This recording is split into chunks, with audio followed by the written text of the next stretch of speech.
What was unclear now is clear. Because the world, the universe, and truth are far bigger than the thoughts that you and I have accepted. It's not what you do, it's who you are. This moment right now is the single most important and beautiful moment of our life.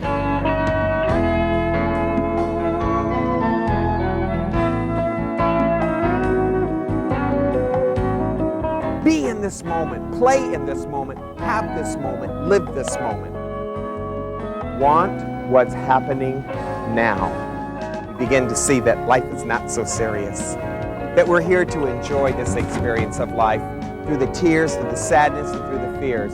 Every stream in life, every experience of life is leading me to the ocean of my existence. It's awesome stuff to live. Oh, Buddha! We don't need to do anything. There is no place else to be but where we are.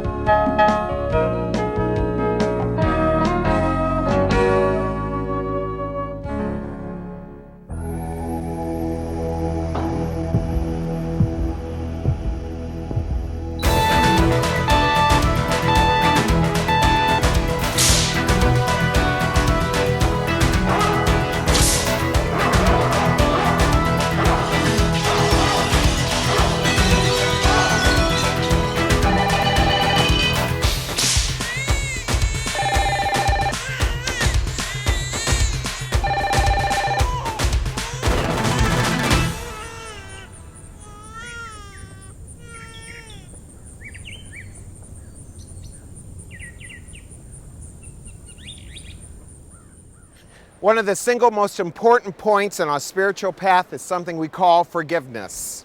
Forgiveness of ourselves. But we really don't understand forgiveness. We think forgiveness only comes from other people.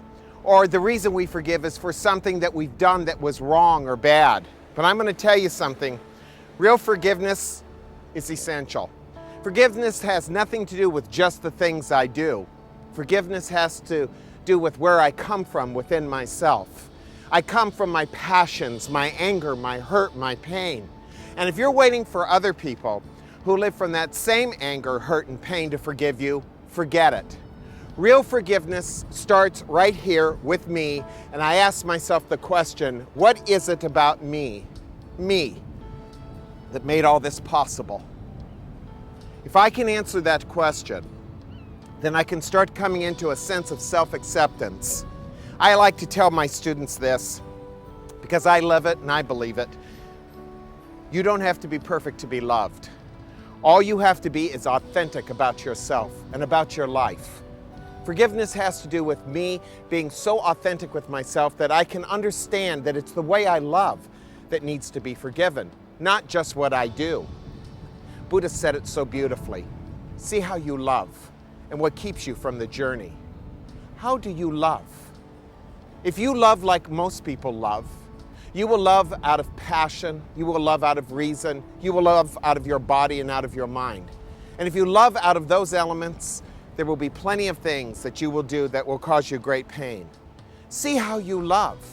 If you love from your heart, your real heart, not your passions, not your desires, not your ambitions, then you will find everything starting to be healed. Self-forgiveness is one of the big points that makes the difference between self-esteem and self-acceptance. Remember, life is about love, and nobody loves you. You got to understand that. What do I mean? The body and mind live off passion. Passion is the juice of our anger, our hurt, and our pain. It's all accumulated in us, in our body and our mind. The mind is nothing but repetition. The body's nothing but a series of habits. And when you live in habit and repetition, pretty soon you start gathering reasons to hurt and feel bad. And then you try to compensate for that pain by going out into the world and trying to find somebody to love you, somebody to gratify you, somebody to make you feel better. It's never working because your whole life will be spent trying to get something you'll never find. Real love, real forgiveness is found in one element. When the juice of my pain and my hurt has been reduced a little bit through catharsis, through meditation, through a spiritual practice, when I'm having direct experience in letting go of my body's hurt and pain, my pride, all of a sudden from out of nowhere, love appears. Because love lives inside of us. It isn't something that lives outside of us. True forgiveness of ourselves comes only from love, not from what other people think of you. Buddha was right. He said, hate never yet dispelled hate. Only love dispels hate. How can I forgive you? How can I forgive me when I'm so busy hating what I've done, hating the person I've become, living off the juice, the passion, the pride of being maybe ignorant or being, quote, like people like to say, sinful? You're not sinful. You're misinformed. The whole object of life is love. Find love, you've found God. Find God, you've found yourself. Find yourself, you've found love. Find yourself, you've found God. It all works together. But forgiveness is necessary. One of the most powerful attributes of your spiritual practice. Nothing bothers my students more than trying to forgive themselves for things that they've done. And they feel so guilty about it. In my counseling with people, in my teaching, I found out they almost pride themselves on hating themselves for some of the things they've done. They can't let themselves off the hook. Why? Because the people that they've done it to say maybe they've forgiven them or not, but they don't trust the whole idea of forgiveness coming from someone else. And I don't blame you. Nobody likes you anyway. The whole idea of forgiveness is that you must begin to understand you don't have to be perfect to be loved. A spiritual practice is not about perfectionism. It's about compassion, about being so generous on the inside that you can be compassionate. The ability to see things the way they are without judgment, without the cruelty of a label on someone or on yourself. What you seek in others is what you seek in yourself. Forgiveness of yourself. Can you think of anything more touching than Jesus' remark on the cross when he said, Father, forgive them, for they know not what they do? It brings tears to my eyes even in this moment. To, in that moment, forgive. Can you forgive like that? Can you give up your pride, your hurt, your pain, and be so deeply compassionate with your life that you realize, I don't have to be perfect to be loved. All I have to be is authentically myself in love.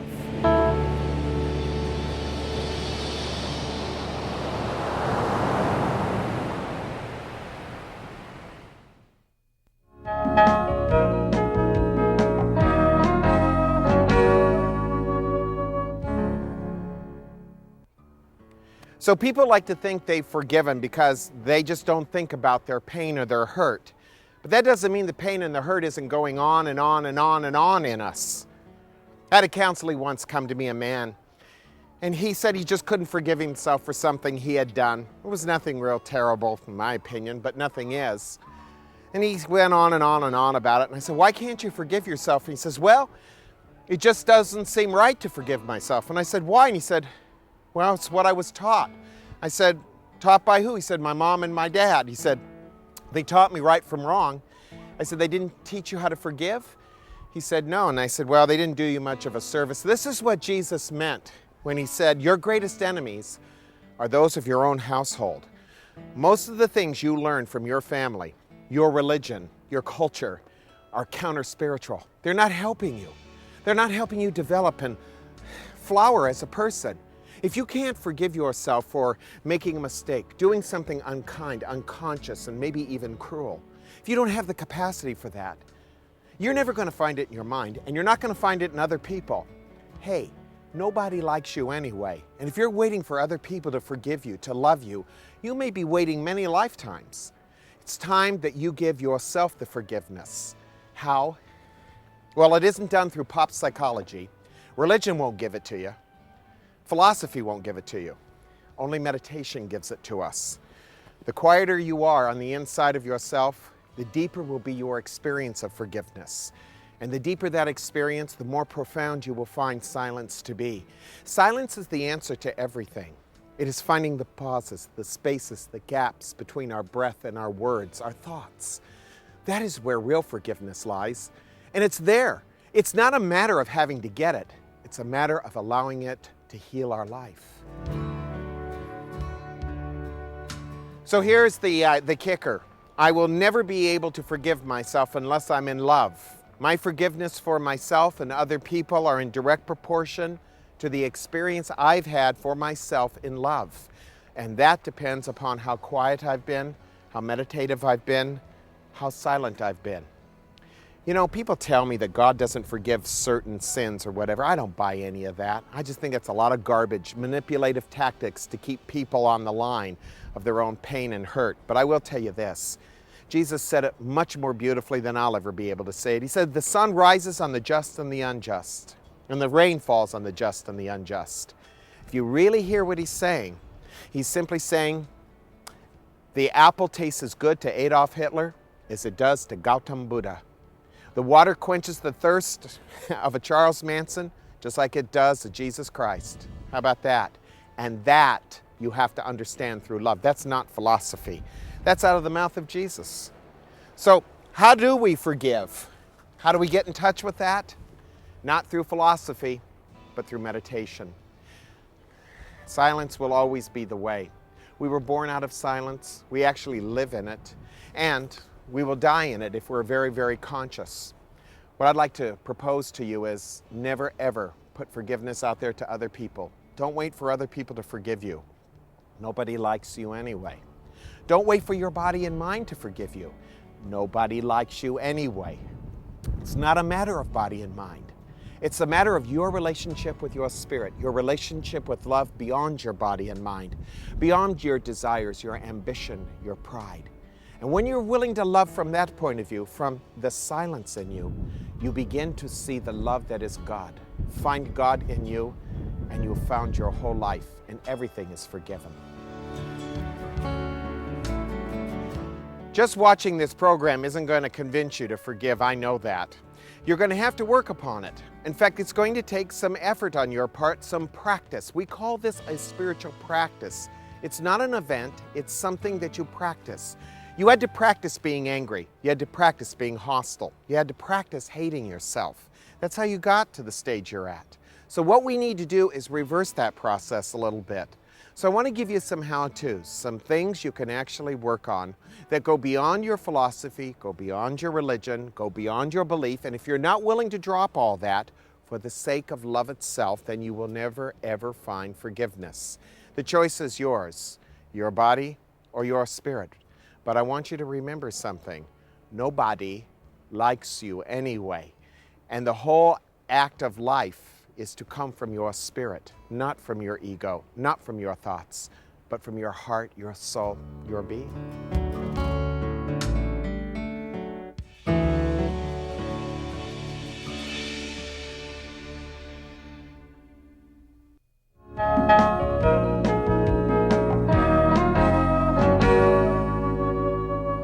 So the first thing we have to see inside of ourselves if we're to understand the nature of true forgiveness is, what is it about me that made all this possible? Never ever look at the scenarios you're involved in. Oh, the physical scenario, the circumstances. Take a moment, take a look. What am I exuding out of me? What am I projecting out of me? What is it about me that made all this possible? Everything that goes on in our life has to do with love. Has nothing to do with what's right and wrong, good and bad. The moment you start becoming judgmental about anything you're doing, you're going to lose your sense of life. You're going to lose your focus. You're going to lose your spirit. You don't want to do that. You want to stay with yourself. What is it that I'm afraid of? What is it that I can't see? What is it that hurts inside of me that made all this happen? That's accountability. Not judging, why am I a bad person? Why did I do this? Why did I do that? Look at the bigger picture. Go back, go back, go back and look. Without judgment, without criticism, with some compassion, with some interest. And you will see what I have seen in my life, and I hope you see it in yours. We just forgot our spirit. We started living out of our body, through our body, from the culture, from our pain, from our hurt, and that's why we did it. Now, to reverse the process is very simple. All you have to do inside yourself after taking the accountability for that is to see what your options are. Now what Buddha said, see how you love, and what keeps you from the journey makes more sense. How do I love? That's the reason for every ounce of pain I have in my life. You and I will never suffer for the things we've done. No, never. We will suffer for the way we love and how we love. Where do you love from inside yourself? If you love from your body or your mind, you're loving from fear, you're loving from hurt, and loving from passion. And you're missing the whole presence of your life. We have to learn to love from our spirit. This is why we meditate. We don't meditate to be perfect people. We meditate to have a relationship with life, because silence is the only relationship there is with life, the only relationship there is with love. That's where we connect to everything that is important. So the object is to really look at how we love. We won't be able to forgive unless we start really loving. I know you're going to hate what I'm going to say, and you'll probably argue with it. Don't call, just listen. You don't know how to love. You've forgotten. Love's been taken away from you. Why? How? It was taken away from you the moment you started accepting right over wrong, good over bad. Love went out the window. That's what your family, friends, and culture taught you. If you are really to understand love, you must have a direct experience with it, and I cannot love until I understand that love is this. It's everywhere. It's beautiful. It lives within. It doesn't need to be created. It is already there for you. All I have to do is move away the obstacles, and the obstacle is what's up here and how I think, the way I think, and the way I act from the fear of my body. We are more afraid of love than we are of hate. That's why it's easy for us to hate. We have no problem hating people. We hate somebody that's bad. We hate somebody who's done something that is wrong. We hate somebody that's hurt us. We love people that make us happy, make us feel comfortable, pleasure our bodies. That doesn't take any effort. There's no bravery there. But I'll tell you what real bravery is: to love your neighbor as yourself, to forgive yourself first. And how do I do that? By looking at how I love. Love is a spiritual quality that only is imbibed from within ourselves. You can think all you want about love. It isn't going to change anything. You can think all you want about how you need to forgive. That isn't going to change anything. You need to understand, when you enter into love, everything is forgiven. When you touch God, everything is forgiven. We don't really understand all of this because it threatens the way we live our life. We don't want to understand. What we basically want to do is stay the same. We want our lives to stay the same while everything else gets better. We want people to love us. We want people to understand us. We want people to take care of us. But we don't want to love our life, and we don't want to love ourselves. You've got to love you. The only thing you're missing in your life is the love in your heart. And the only way you will know that is through your silence.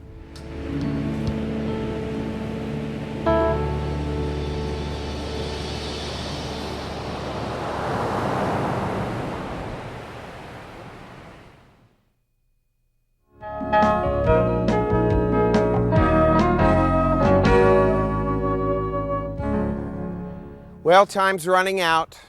You're quickly entering into this phase of your life where you're going to die. How long is it going to take before you realize that you're going to need to forgive? That all the pettiness and all the pain that you've held to doesn't amount to a hill of beans in this life. Death is a great equalizer. It equalizes everything in our life and makes a clean, clear, straight playing field out of our living. And when you get to understand that a little bit, you begin to see, I wasted far too much time resenting. Don't resent yourself. Don't live off the juice of your anger, your hurt, your pride, your accomplishments. Let all that go. Begin to look at your life a little bit. How much love can I feel past what it is I'm afraid of? Death is going to take away everything that's phony about you, everything that's unreal. Everything you've probably worked for and lived for is going to be demolished by death. It's really an interesting quality in life. So, are you willing to forgive yourself?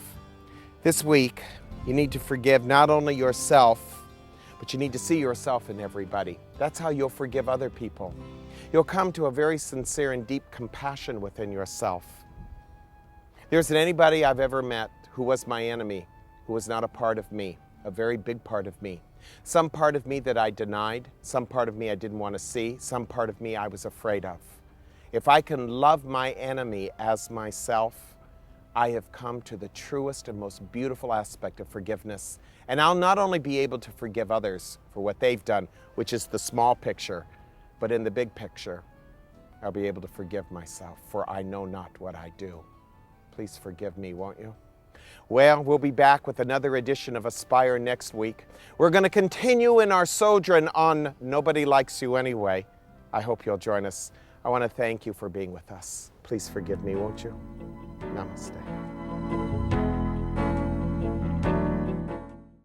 For those of you who are really working, let's do it again. Hi. Hi, dude. The most difficult aspect of... Hi, how are you? I gotta get warmed up. Yeah, very good. Okay, hello. I can't, my eye is just watering like... They're looking at life from my nose is running. That's where we connect to everything that is important. Ah!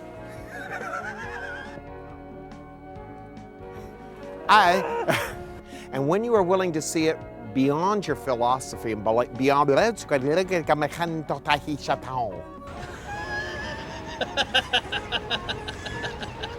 you won't find that in philosophy or religion. You're going to find it in your moment to moment, moment to moment to moment to moment to moment to moment. Okay, I'm back.